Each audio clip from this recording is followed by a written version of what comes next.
Oliver saw an older man in a wheelchair on the street as if he was waiting for someone. He fed him and offered help, but the man refused. After asking around, he discovered her shocking story, and Oliver decided to take action. What happened next surprised him.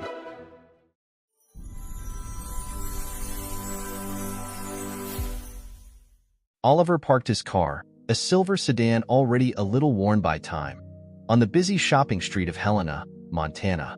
The afternoon sun illuminated the signs of restaurants and shops, casting elongated shadows on the asphalt. Feeling his stomach growl, he walked toward a local diner, wondering what the day's specialty would be.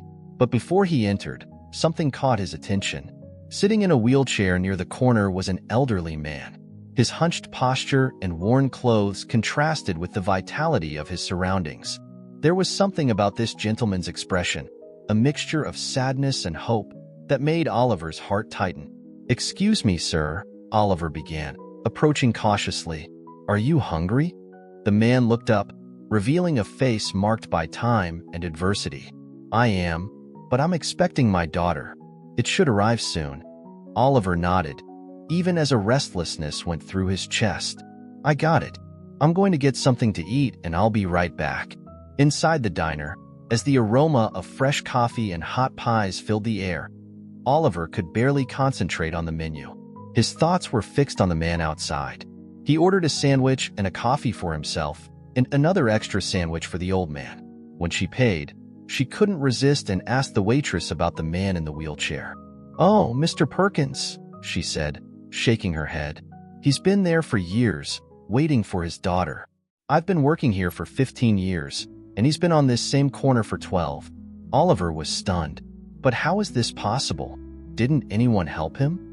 The waitress sighed, visibly moved. "We tried. You know, we give food, we call asylums. But he always comes back. He says that his daughter will come and get him." Indignation and compassion mingled within Oliver. He left the diner with the sandwiches and approached Mr. Perkins again. "Here it is, sir. A sandwich for you." "Thank you, young man. Very kind," the old man replied with a fragile but sincere smile. As he walked away, Oliver knew he couldn't leave it as it was. He took a picture of Mr. Perkins, and that night at the hotel, he wrote a long Facebook post, telling the story of that man and attaching the image.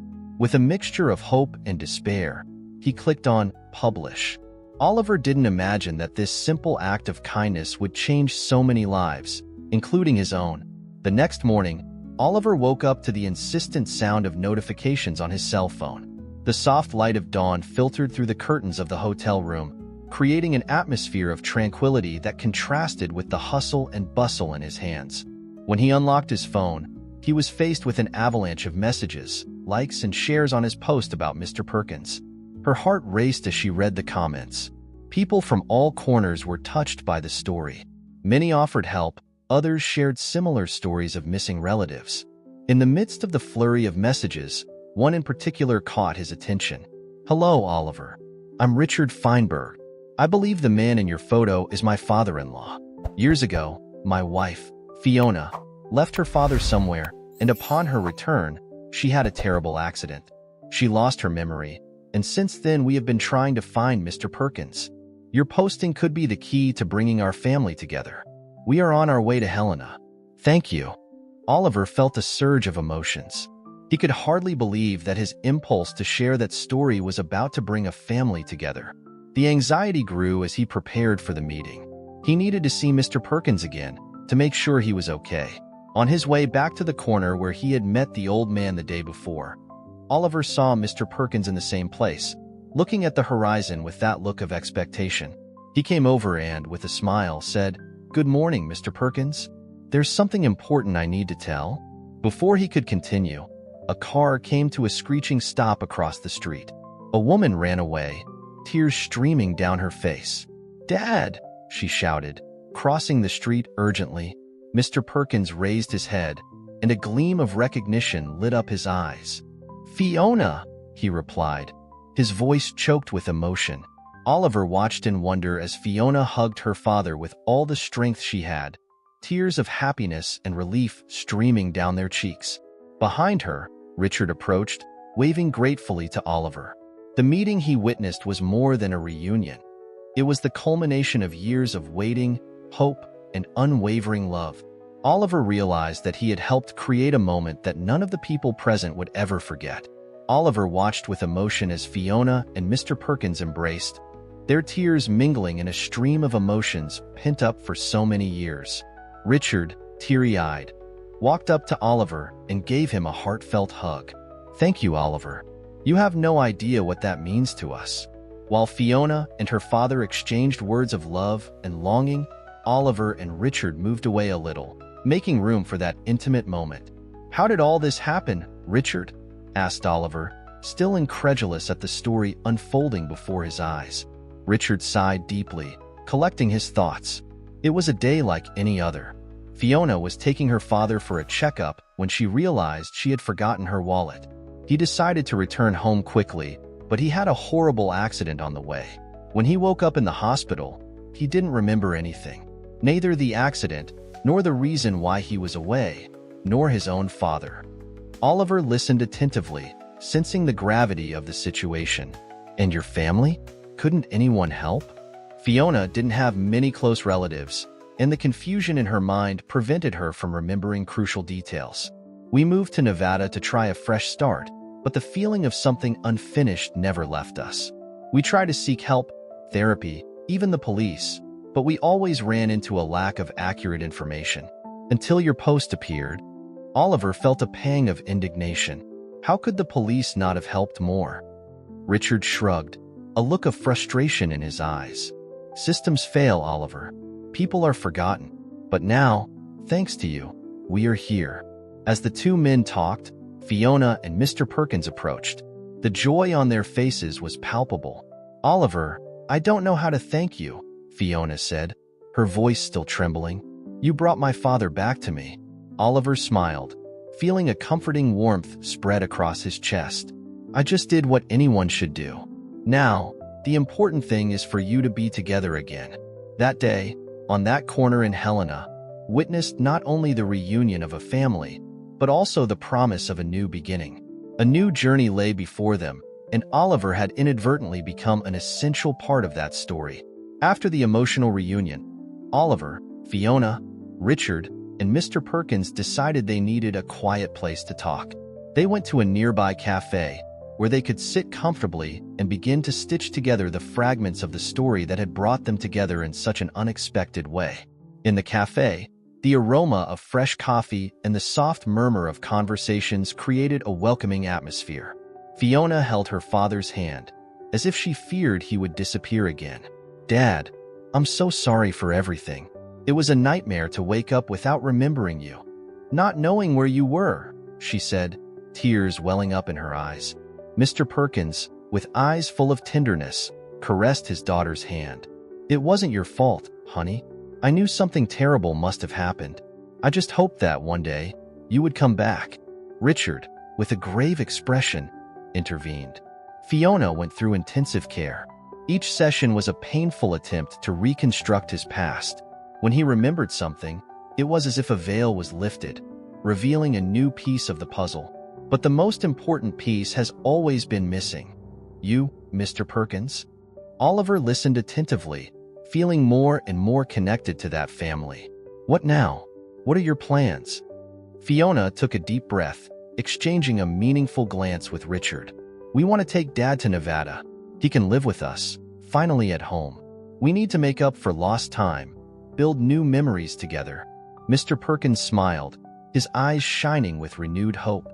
"It would be a dream, my dear, to live with you, to be part of your lives again." Oliver, sensing the depth of the moment, knew that his part in the story was coming to an end. "If you need anything, I'm here. I know that it was fate that brought me to you, and I am glad I helped." Fiona stood up and hugged Oliver tightly. "You're more than a friend now, Oliver. It's part of our family. We will never forget what he did for us." As they said goodbye, Oliver felt a mixture of joy and melancholy. She knew that life would go on for everyone, but that connection, that moment of pure humanity and love, would be forever etched in her memory. He watched, with a satisfied smile, as the Perkins family walked out of the cafe, united again. ready to face the future hand in hand. The days following the reunion were a whirlwind of activity and excitement for Fiona, Richard, and Mr. Perkins. There were many details to work out before his departure for Nevada. Oliver, feeling deeply involved, decided to extend his stay in Helena to help in any way he could. In the temporary apartment Richard had rented, the Perkins family made preparations. Mr. Perkins, despite his advanced age, seemed rejuvenated by the prospect of a fresh start with his daughter and son-in-law. The gratitude in his eyes was evident whenever he looked at Oliver. "You really didn't have to do all that, Oliver," Richard said, as he packed the last boxes. "It's done more than enough." Oliver smiled, shaking his head. "I want to make sure everything is okay before I leave. You are important to me now." Fiona, who was arranging some paperwork, looked at Oliver with a tender smile. "We will never be able to repay what he did for us. We just want you to know that you have a place in our home, always." In the moments when they were not busy with the move, Fiona and Mr. Perkins took the opportunity to make up for lost time. They walked through the park, sharing stories, rediscovering each other. The joy on their faces was contagious. One afternoon, while resting in the park, Fiona poured out her heart to Oliver. "You know, Oliver, that accident didn't just take away my memories. He almost took away my will to live. But little by little, Richard helped me regain hope. And now, with Dad back, I feel like I can finally be whole again." Oliver felt a lump in his throat, touched by her words. "You all deserve to be happy. I'm glad I was a small instrument in this great story." On the day of departure, everyone gathered at the train station. Mr. Perkins, moved, shook Oliver's hand tightly. "You brought light back into my life. I will never forget that." With a final nod and tears of joy in their eyes, the Perkins family boarded the train to Nevada, leaving Oliver with a sense of accomplishment. He knew that from that moment on, their lives were irrevocably intertwined. And as the train departed, carrying with it the promise of a new beginning, Oliver smiled, knowing that this story still had many happy chapters to come. With the departure of the Perkins family, Oliver found himself back at the hotel, immersed in a stillness that contrasted with the hustle and bustle of the previous days. Sitting on the porch, he reflected on everything that had happened. The feeling of having done the right thing brought indescribable peace, but it also made him question what else he could do with his time and resources. That afternoon, Oliver decided to walk through the streets of Helena, soaking up the atmosphere of the city that had somehow become meaningful to him. He stopped on a park bench and, as he watched the people passing by, a thought arose. What if he could help more people like Mr. Perkins? The idea of starting a social project began to take shape in her mind. Back at the hotel, Oliver grabbed his laptop and began sketching out a plan. It decided to create an online platform to gather stories of missing persons, connecting families and providing resources to help in the search. He felt inspired by how quickly his previous posts spread and how it resulted in something so positive. The next day, he scheduled a meeting with a local web developer to discuss creating the website. During the conversation, he shared Mr. Perkins' story and how it had motivated him. The developer, touched by the story, offered a considerable discount and continued support. As the project took shape, Oliver couldn't help but think of his own grandmother, who had been missing for years. The pain of this loss was still palpable, but now she felt new hope. Perhaps through this initiative, I could find answers and, at the same time, help others to find theirs. Over the next few days, Oliver dove headfirst into the project. He contacted journalists, activists, and organizations supporting the elderly and the missing, assembling a network of dedicated collaborators. The platform began to take shape, not just as a search engine, but as a community of support and solidarity. And so, in the midst of planning and executing his new mission, Oliver realized that he had found a renewed purpose. The Perkins family reunion was not only a happy ending, but the beginning of a journey that could transform lives, including his own. The days passed quickly as Oliver dedicated himself to creating the platform for searching for missing persons. The community's response has been overwhelmingly positive. He received messages of support from all corners of the country, each telling a unique story of loss and hope. The platform, which he named Find Hope, quickly gained traction. One afternoon, while reviewing the latest tweaks to the site, Oliver received an unexpected call. It was an unknown number, but something pushed him to answer. "Hello, Oliver speaking." "Hello, Oliver. My name is Clara. I saw your post about Mr. Perkins and the creation of his platform. I am a journalist, and I would like to do a story about your work and how it started. I think his story can inspire a lot of people." Oliver hesitated for a moment, surprised by the sudden attention. "Of course, Clara. I'm happy to share the story. When can we meet?" They arranged to meet at a cafe in the city center the next day. Clara was a vibrant and enthusiastic woman with a twinkle in her eye that revealed her passion for journalism. They spent hours talking, Oliver narrating from the meeting with Mr. Perkins to the creation of the platform. "This is an incredible story, Oliver. People need to know that there is hope, even in the darkest situations," said Clara, as she wrote down the last details in her notebook. Days later, the article was published, highlighting Oliver's journey and the creation of Finding Hope. The repercussion was immediate. The platform received a flood of new records and reports of missing persons. Volunteers from various parts of the country volunteered to help, and renowned organizations reached out to Oliver for partnerships. One morning, while reviewing the new registered cases, Oliver received a message that took his breath away. "Hello, Oliver. I saw your platform, and I think I found a clue about your grandmother. There's a woman in a small Arizona town who looks a lot like her description. I would like to talk more." Oliver felt his heart race. The possibility of finding his grandmother, lost for so many years, rekindled a hope that he barely knew he still had. He knew that, with determination and support, he could bring not only the reunion to himself, but also to many other families. And so, Oliver's journey deepened, connecting stories, restoring bonds, and most of all, finding hope where before there was only uncertainty. Oliver felt a whirlwind of emotions when he read the message about his grandmother. The possibility of finding her after so many years filled him with hope, but also with anxiety. He immediately contacted the person who sent the message, a man named Miguel, who lived in a small town in Arizona. "Miguel, thank you for reaching out. Can you tell me more about this woman?" Oliver asked, trying to keep his voice steady. "Of course, Oliver. She appeared in our community a few years ago. She doesn't talk much about the past, but everyone here calls her Ms. Maria. She is kind, but always seems distant, as if she is waiting for someone. When I saw your grandmother's photo on the site, I thought it could be her," explained Miguel. Oliver decided he needed to go to Arizona. She packed her things quickly and, with the help of the new volunteers on the platform, left everything organized for her absence.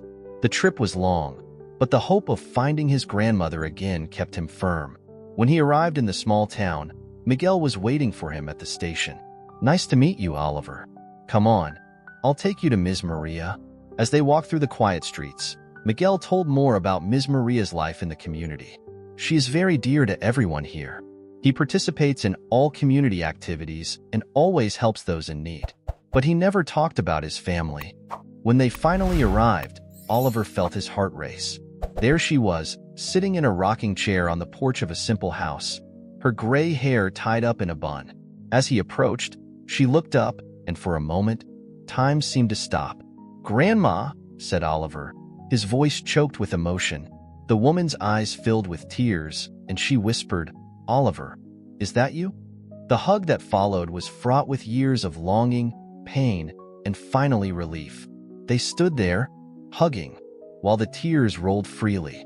Miguel watched the scene with a satisfied smile, knowing that he had helped unite another family.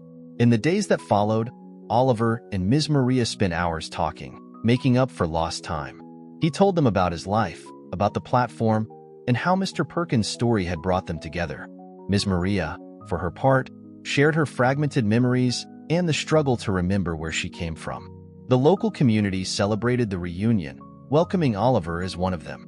The hope that had been reborn in that small Arizona town now spread to every corner as Finding Hope continued to transform lives. Oliver knew there was still a lot to do, but for now, he was where he needed to be, by his grandmother's side, rebuilding a story of love and resilience. In the days following his reunion with his grandmother, Oliver found himself immersed in a new routine. He divided his time between taking care of Ms. Maria and managing the Find Hope platform, which continued to grow exponentially. The stories of reunions and new connections motivated him to move forward, but the presence of his grandmother by his side was what really gave meaning to his mission. One afternoon, while strolling through the local park, Ms. Maria held Oliver's hand. "My dear, you have brought back the hope I thought I had lost forever. I never imagined that I would find myself after so long." Oliver smiled, feeling the warmth of his grandmother's love. "Me too, Grandma. I thought I would never see you again.